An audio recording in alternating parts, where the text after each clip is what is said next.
ನಮಸ್ತೆ ಫ್ರೆಂಡ್ಸ್, ನಿಮಗೆಲ್ಲ tassels and ಟೇಲ್ಸ್ಗೆ ಸ್ವಾಗತ. ಇವತ್ತು ಈ ರೀತಿಯಾದ ಒಂದು ಕುಚ್ಚು ಡಿಸೈನನ್ನು ಕಲಿಯೋಣ. ಇದಕ್ಕೆ ನಾವು ಎರಡು ವೆರೈಟಿಯಾದ ಬೀಡ್ಸನ್ನು ಯೂಸ್ ಮಾಡಿಕೊಂಡಿದ್ದೀವಿ. ಪರ್ಲ್ ಮತ್ತೊಂದು ಗೋಲ್ಡನ್ ಬೀಡ್. ನೀವು ನಿಮಗೆ ಇಷ್ಟವಾದ ಬೀಡನ್ನು ಯೂಸ್ ಮಾಡಿಕೊಂಡು ಈ ಡಿಸೈನನ್ನು ಮಾಡಬಹುದು. ಇದು ಸಾರಿ ಮೇಲೆ ಮಾಡುವಾಗ 1.5 ಗಂಟೆ ಇಲ್ಲ 2 ಗಂಟೆಯೊಳಗೆ ಮುಗೀತದೆ ಈ ಡಿಸೈನ್. ಬನ್ನಿ ಈ ಡಿಸೈನ್ ಹೇಗೆ ಮಾಡೋದು ಅಂತ ಕಲಿಯೋಣ. ಶುರುವಿಗೆ 6 ಸ್ಟ್ಯಾಂಡ್ ಸಿಲ್ಕ್ ಥ್ರೆಡ್ ತೆಗೆದುಕೊಂಡು ಅದಕ್ಕೊಂದು ನಾಟ್ ಹಾಕಿಕೊಂಡು ನಾಟು ಮೇನ್ ಫ್ಯಾಬ್ರಿಕ್ನ ಬ್ಯಾಕ್ ಸೈಡ್ ಬರುವಾಗಿಟ್ಕೊಂಡು ಒಂದು ಸಿಂಗಲ್ ಕ್ರೋಶೆ ಹಾಕಿಕೊಳ್ಳೋಣ. ಆಗ ಇದರಲ್ಲಿ ಥ್ರೆಡ್ ಫಿಕ್ಸ್ ಆಗ್ತದೆ. ಇನ್ನು ಈ ಲೂಪನ್ನು ಮೇಲೆ ತೆಗೆದುಕೊಂಡು ಇದರೊಳಗಡೆ ಬೀಡನ್ನು ಇನ್ಸರ್ಟ್ ಮಾಡೋಣ. ಬೀಡನ್ನು ಈ ರೀತಿ ತೆಗೆದುಕೊಂಡು ಈ ಥ್ರೆಡ್ಡಿನೊಳಗಡೆ ಇನ್ಸರ್ಟ್ ಮಾಡಿಕೊಳ್ಳೋಣ. ಈ ರೀತಿಯಲ್ಲಿ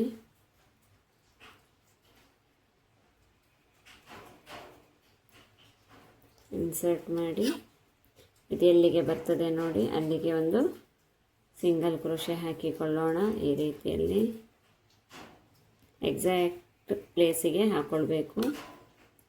ಈ ರೀತಿ ಇಟ್ಕೊಂಡು ಸಿಂಗಲ್ ಕ್ರೋಶೆ ಆದಮೇಲೆ ಇನ್ನು 4 ಚೈನ್ ಸ್ಟಿಚ್ ಹಾಕಿಕೊಳ್ಳೋಣ ಕುಚ್ಚು ಕಟ್ಟಲಿಕ್ಕೆ. 1 2 3 4 ಇದು ಎಲ್ಲಿಗೆ ಬರ್ತದೆ ನೋಡಿಕೊಂಡು ಈ 4 ಚೈನ್ ಸ್ಟಿಚ್ಚು ಅಲ್ಲಿಗೆ ಒಂದು ಸಿಂಗಲ್ ಕ್ರೋಶೆ ಈ ರೀತಿಯಲ್ಲಿ.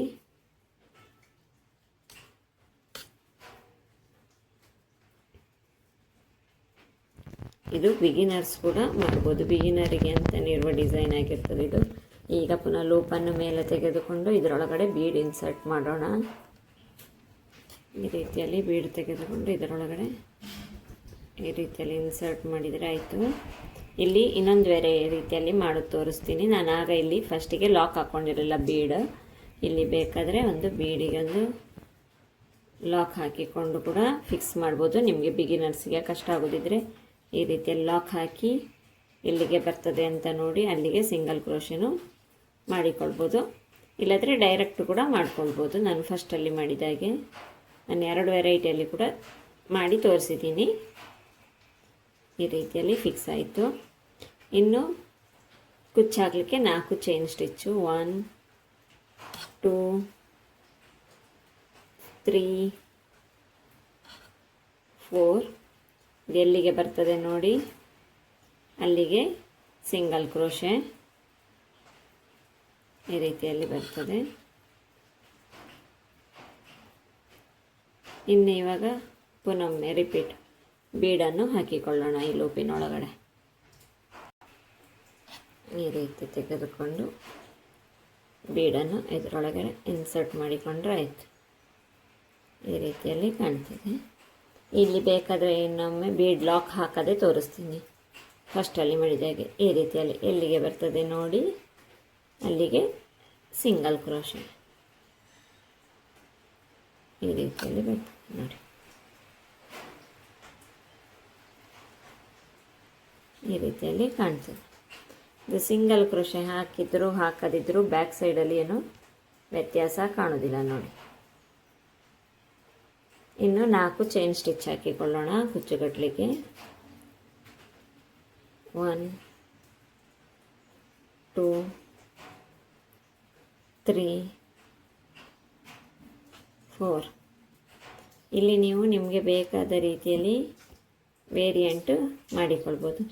ನಾನಿಲ್ಲಿ ಒಂದು ಸತಿ ಬೀಡು ಇನ್ನೊಂದು ಸತಿ ಕುಚ್ಚು ಬರೋ ರೀತಿ ಮಾಡಿದ್ದೀನಿ. ಇಲ್ಲ 2 ಸತಿ ಬೀಡು 2 ಸತಿ ಕುಚ್ಚು ಬರುವ ರೀತಿಯಲ್ಲಿಯೂ ಮಾಡಿಕೊಳ್ಬೋದು. ಬೇಕಾದ ರೀತಿಯಲ್ಲಿ ಚೇಂಜಸ್ ಮಾಡಿಕೊಂಡು ಹೋಗ್ಬೋದು.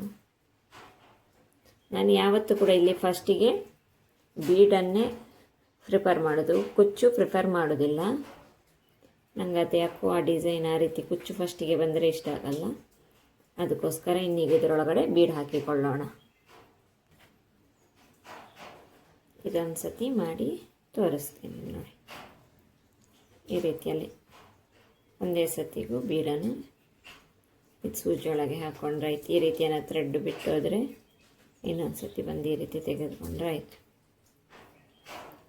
ಇದನ್ನು ಇಲ್ಲಿಗೆ ಲಾಕ್ ಮಾಡಿಕೊಳ್ತೀನಿ.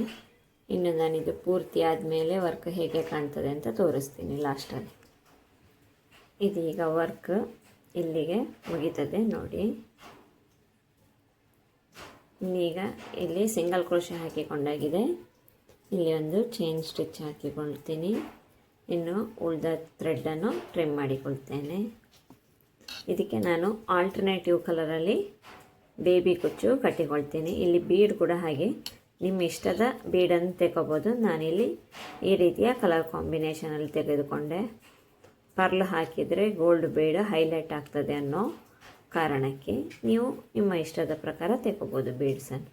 ಇಲ್ಲಿ ಟ್ರಿಮ್ ಮಾಡಿ ಗ್ಲೂ ಹಾಕಿ ಕುಚ್ಚು ಕಟ್ಟಿ ಆದಮೇಲೆ ಹೇಗೆ ಕಾಣ್ತದೆ ಅಂತ ತೋರಿಸ್ತೀನಿ ವರ್ಕ್.